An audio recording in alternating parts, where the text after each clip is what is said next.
Welcome to episode 5 of the Story Pilgrim. The South Downs. Well, a little bit of the South Downs and a sacred place. A sacred place for me, that is. I'm pretty new to this podcasting thing, so I've been forgetting to ask you to please like, follow, comment, share this podcast. If you get a chance to do that, that would mean a lot. So let's just dive straight in. I don't really have an explanation about this episode. I pretty much said it on the way. Well, good morning, good afternoon, good evening, wherever you may be. Welcome to what will be episode 5 of the Story Pilgrim, and I'm mixing it up again. I've decided to, if I'm being honest, I'm not 100% sure I know what the Story Pilgrim is, but I'm not exactly sure what it should be, or what it can be, or what it wants to be. I'm just going to let it grow. I'm going to let it be organic and go from there. So, if you've already joined me, morning. If you've already joined me on the Story Pilgrim, just let this postman not run me over. For the first few episodes, you will have listened to St. Cuthbert's Way, the Saint's Way, and to our wonderful Anya, which I thoroughly enjoyed making them. And, initially I had the thought that, the Story Pilgrim will be me walking pilgrim routes, and what have you. But I also then, as I'm doing this, I'm thinking, I don't have to always walk pilgrimages. So the next couple of episodes, I'm just going to discover my local area. I currently living down in Brighton, and Brighton's wonderful because there's lots of lovely stuff to do by the sea. There's lots of great restaurants, coffee shops. There's the sea, there's the pier, there's the marina. But also, literally what I've done this morning, I've driven 3 miles outside of Brighton, and I'm in the middle of nowhere. I've come up to a place, a Ditchling, Upper Lodges, and Brighton has the South Downs Way running right along past it. So I want to go for a walk around that. I'm at a signpost here where I have South Downs Way, Stamina Village, Lower Lodges, Upper Lodges, Stamina Organics, and Wellbeing Gardens. So we're going to go for a little walk around this area and see what we can discover in my local area, which is going to be the South Downs Way. And while I do that, these next couple of episodes, I'm going to think about what is it that makes a person a pilgrim? What is a pilgrim? The thing that I was quite surprised by when I started doing the Camino was the number of people that would refer to me as a pilgrim, especially those people who were living on the route. Would be obviously Spanish, most of them were Spanish, and they would refer to me as El Pellegrino, which is a pilgrim. And when I first started, for the first week or so, I was like, no, I'm not a pilgrim, I'm just walking. But then as I got into it, I kind of understood that title and kind of took it on myself for saying, I am doing this in a kind of way as a pilgrimage. So what is a pilgrim, and what does it mean to be on a pilgrimage, and what is a pilgrimage? What is a pilgrim? What is a pilgrimage? Heavy questions, but an important one, for me at least. Anyway, I'm out on the South Downs. Have you ever been? It's lovely. The beautiful South Downs, just going all along the coast here. And that went up to Devil's Dyke, which is a little bit further east from where I am. Sorry, I'm getting my directions all wrong. A little further west from where I am at this moment in time. I mean, if I turned around, it would be... No, it'd still be west, wouldn't it? Well, I'm so silly. And it's interesting, from Devil's Dyke, you can see down into Brighton, and you get to have a lovely look at Brighton from up there. Morning. But you also get to... that lady was looking at me very strangely. It's like, what the heck is he doing? He's walking along, talking into this hairy thing. Very strange man. There's a couple of, 4 dogs having a nice little frolic. They're all enjoying each other's company. Yeah, but then you turn around when you're at Devil's Dyke and you can just see the countryside. You go up into Hassocks, and there is a sign up there that says Constable. The painter said that this was the greatest view in the world. Now, Constable obviously didn't travel very far and didn't see many things from that, but it is pretty spectacular. It is. I've said it many times before. I'll say it again. That nature is just beautiful. A 15-minute drive from my house, and I'm in the middle of nowhere.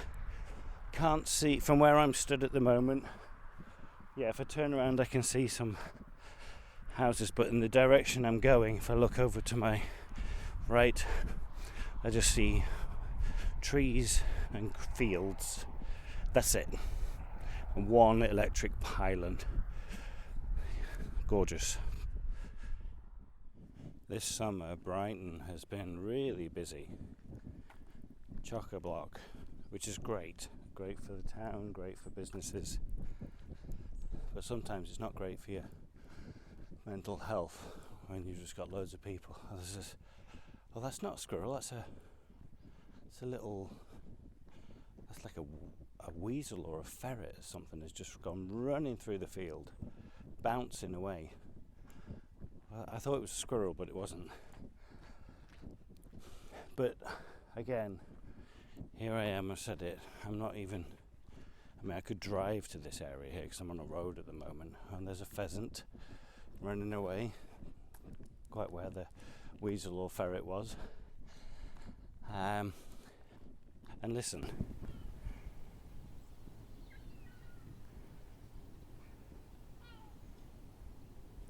isn't that great? You just come out within not even half an hour away, and just surrounded by beautiful countryside.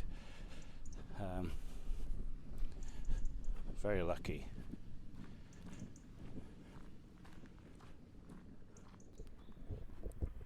Just stopped here and sat on top of a stile here while I have a Mars bar.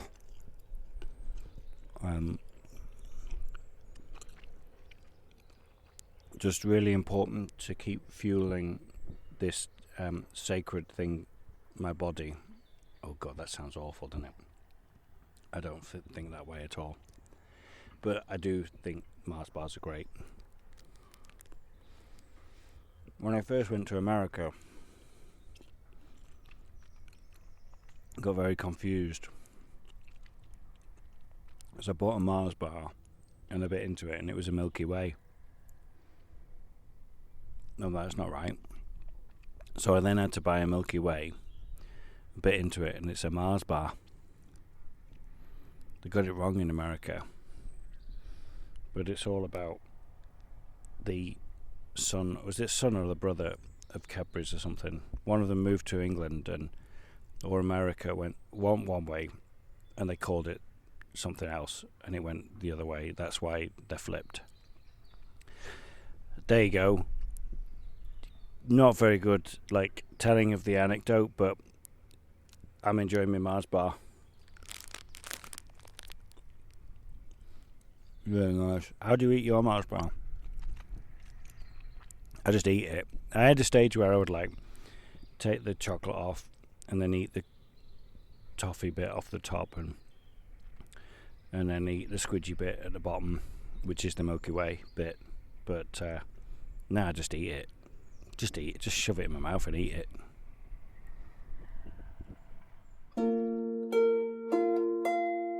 Mars bars are great.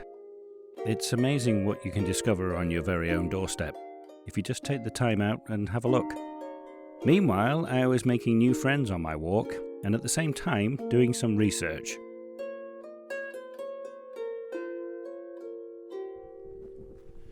To my left now there's a load of little trees, very thick trees, and underneath them there's a flock of sheep just all sat there, just sat around. Remember on the Saints where I said, well, sheep just eat, don't they? They just eat.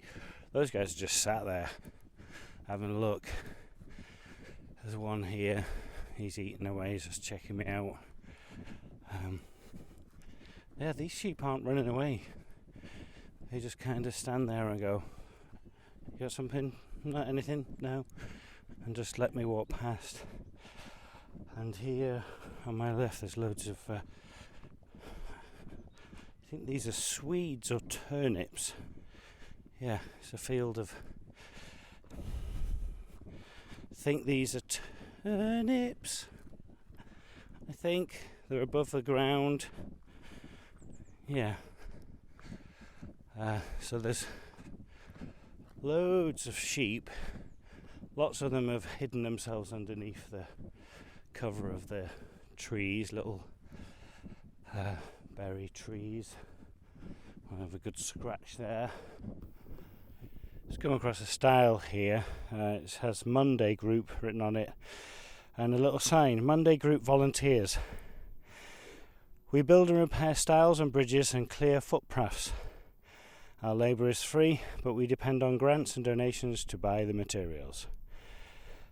To report a path problem or to make a donation to help keep our footpaths open, please visit www.mondaygroup.org. I'll have to investigate that more. I'll come up to the top of a hill. I can see the sea now if I turn around. I know it's the sea. To figure out what a pilgrim is, and if we look at the Oxford English Dictionary, as a noun, a pilgrim is a person who makes a journey, brackets, usually of a long distance, close brackets, to a sacred place as an act of religious devotion. And then it also has it as a verb, an intransitive verb, to make a pilgrimage or other long journey, to go on pilgrimage, to travel or wander, also to pilgrim it. Prior to me doing the Camino, I absolutely would have said, I would only associate a pilgrim with somebody who's doing it for a spiritual reason. There's a religious connotation to that. But then since I have been just living life and did my masters and walking these pilgrimages, the word sacred pops up quite a lot, and you'll see that on the website on the story Pilgrim. It's quite an important word, sacred, to me. Something special, something really unique to you. It can be anything. It can be family, it can be a sports team, it can be a species of wildlife, it can be your pet, it can be your phone, it can be your profile on Instagram, TikTok, whatever it might be. So I'm trying to come to the realization that the pilgrim and pilgrimages have become really popular in the last 10, 15 years or so with the rise of the Camino. And I think the pandemic has helped as well. I don't know if that's the right word, helped. There's the view anyway. I'm a bit further on from Devil's Dyke. I'm going to jump around again. But that's the view that Constable says is the most magnificent view in the world.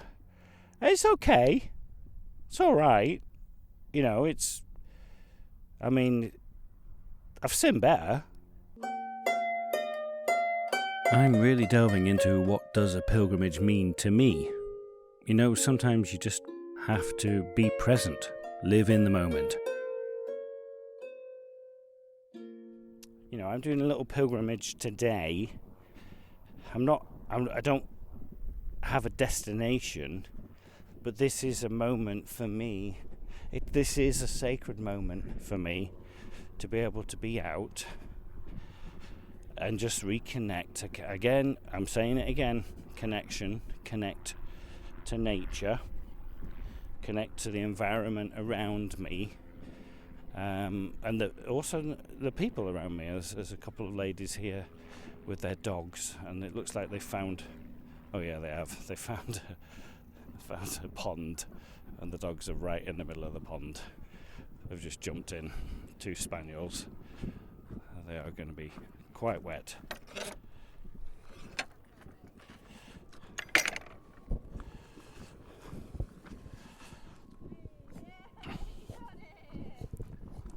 You're not going to join them? I know. Well, they're having fun.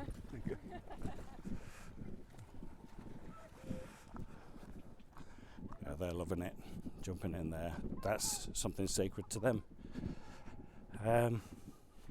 So I'm now at Ditchling Beacon, which I think is showing at 240 metres above sea level. Just see Brighton. I can see the wind farm vaguely. It's like very ghostly. I said for a long time in my career as an actor, I've said for a long time, and I still say it, I've got a lot to learn with regards to the industry. There's a lot to that. I think you never accomplish, which is why people do talk about an accomplished actor, and there's this whole thing now about, I'm an award-winning actor. Well, what does that mean? Yeah, it means you've won an award, but what does that mean? Yeah, I could go into that. I'm not going to. And I think that's in life. I see my acting as a sponge. Whatever project I do, I soak it all up. I take as much in as I can. But also, it's also my duty and right to give back. To give back what I've learned. To take my experience and pass it on to people.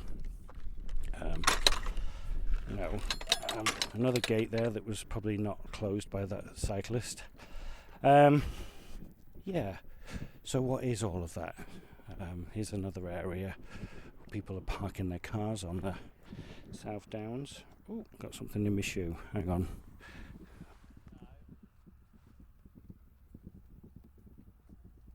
There we go. Little spikes and stuff in my shoe.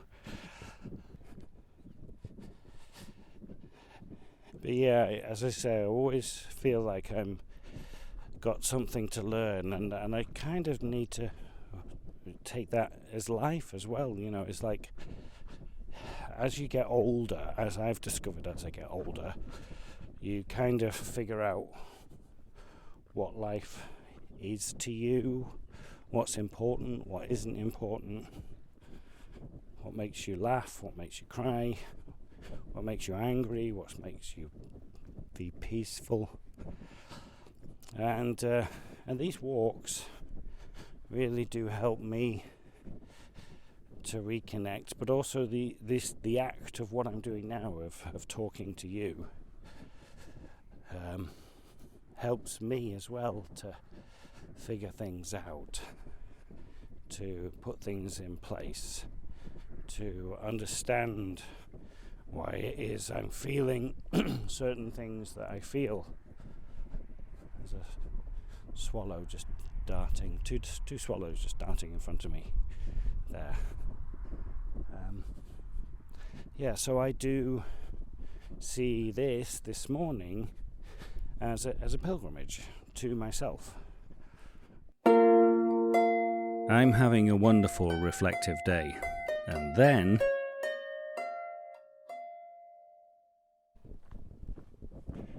there's something really strange happening with my pants across my bum. Like, as I'm walking, it feels like something's slapping my bum. And then I reach down, it feels like it's something from my backpack. But it's not. Just like tweaking me a little bit. And it's a little bit off-putting, really. I think I need new pants.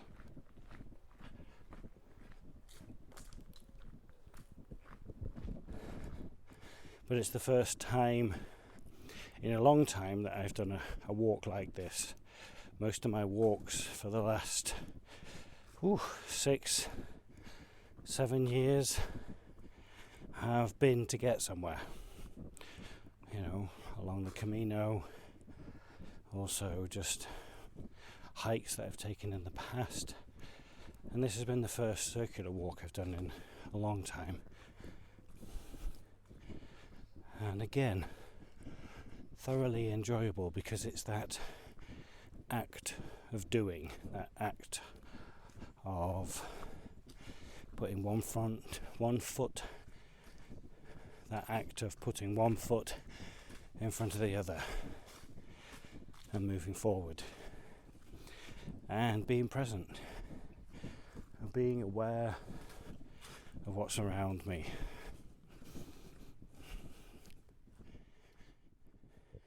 But again, thinking about the word pilgrim and pilgrimage, I've seen a lot on social media recently, things like doing a pilgrimage for, and fill in the blank, you know, climate, the environment, human rights. It's people making a statement.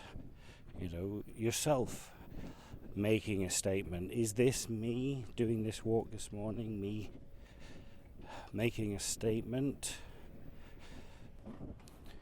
Yeah, so when I initially was called a pilgrim, it was very much, no. That doesn't apply to me. But I can, as the years and as I've done it more, I absolutely am happy to take that helicopter coming over the top, to take that mantle, to take that name, to take that label. He talked about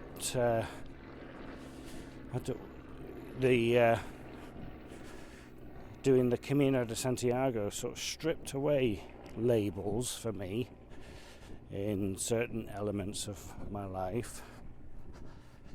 But then, you know, in just the way that we are as human beings and in the society that we have now, we do very quickly label people, things, careers. We like to label. We like to have an association with something, so that, you know, it's familiar. It becomes familiar to us. We do like that familiarity. And again, from my discovery on the Saints Way, you know, I've discovered the spontaneity that I need in life, and nothing hugely risk-taking, but spontaneity is quite important to me in my life. So again, just the act of doing this walk this morning, going to an area that I don't know, that I've never been before, but it literally is within, not throwing distance, that's just a saying, isn't it? It's not far from home at all, you know. But just by doing this, adds more to me, keeps me going.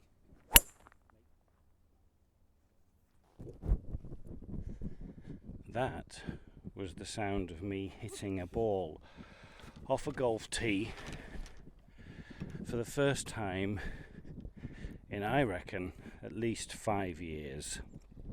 Now, why are you hearing that?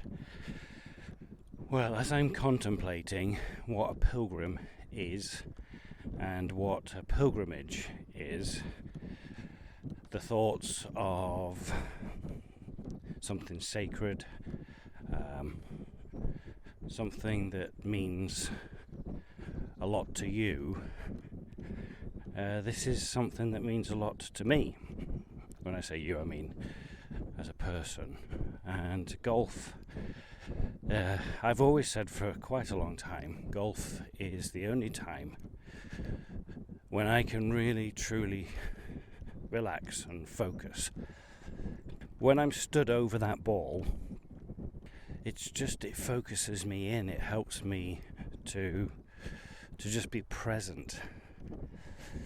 So I thought on this episode, I'm not going to take you too much around the golf courses. That'd be really boring, and probably the majority of you don't like golf, so why would I do that? But just come for a game of golf like I haven't done in 5 years, like I hadn't walked for 2 years. So what is that? Why do I put off these things that are so special to me? I should really try and concentrate on myself a little bit more and being true to myself. And also I should concentrate on trying to find my ball. It should be down here somewhere. There it is, I see it. That's the sacred place, the golf course. Well, like I said, that's sacred to me. 5 years since I've played. That's just too long to be away from something that is special to me. And here's why.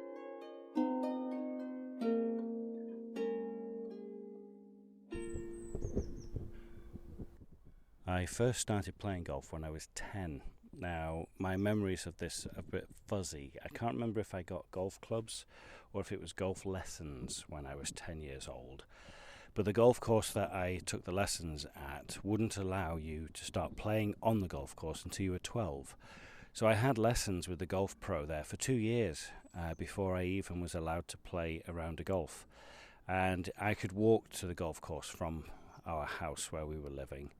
So I would do that, have regular lessons for 2 years, and then at 12 years old started playing. I loved it. I really enjoyed my golf. I was a bit of a social recluse, so my whole years at school were not good. I didn't enjoy my time at school, and I didn't really have a social life at school.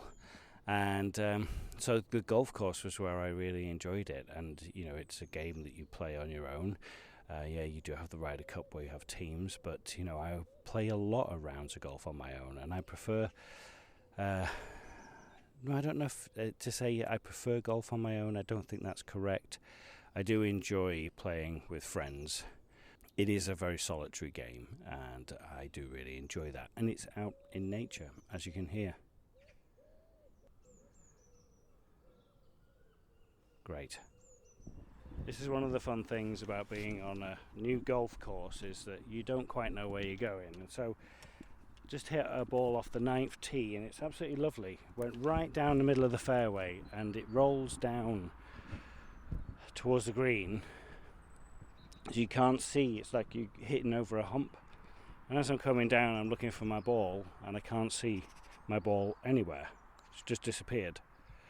And there's a gentleman walking his dog, and you can tell that he's walking around looking for golf balls, because he's looking in all the edges and stuff and what have you, and he's bending down picking them up. And the footpath goes across the hole where I've just been. Bet your life he's picked my ball up and he's walking off with it. Cheeky little bugger. Oh dear. Right, I don't know where I'm going now. 9th. Okay, I think it's up there. 10th is up this way. This is again another thing, trying to find your way around. So that's halfway round. This is 14. I think 10 is going to be, I'm hoping 10 is up here. If not, I've got it completely wrong, and I'm completely turned around. I have no idea where I am. That's number 9. I need to put my glasses on. I'm completely lost on a golf course. It's typical of me, innit? There's a 10 over there then. This map really isn't doing me much favours. I'm just really annoyed about my ball. It was a really good shot. Right, is this number 10? Found it. Hang on, is that 10? No. Hang on, I can't see. That's hole 16.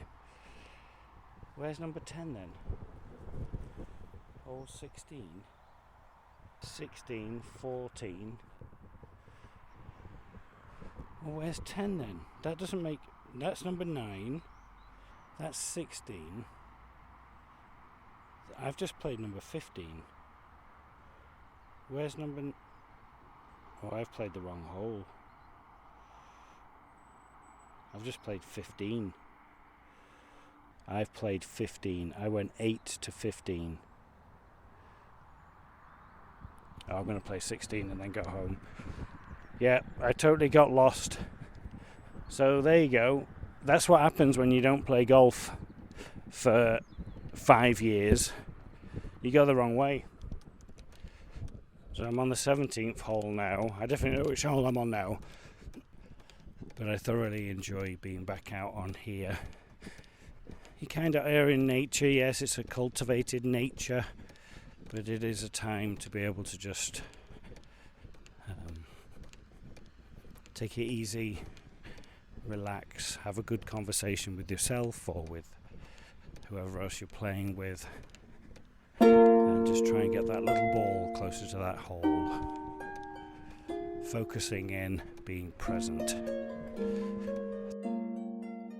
I managed to get lost on a golf course. It ended up not being a full round of golf, but I was finally back in my sacred place, my pilgrimage. What's yours? When was the last time you actually went there? I had a great time walking a part of the South Downs and playing some golf. I'm discovering what the Story Pilgrim is. If you do have any suggestions, any ideas, needs, please let me know. Contact me via our website, email me at connect@thestorypilgrim.com, or find me on Instagram or X, as it is now known. Once again, please share this podcast with those that you care about. Like it, follow it, make some comments. The more the better. The Story Pilgrim was written and produced by Darren Hill. Original music by the amazing Anya Backer. Join us for episode 6. Friends. Not that friends.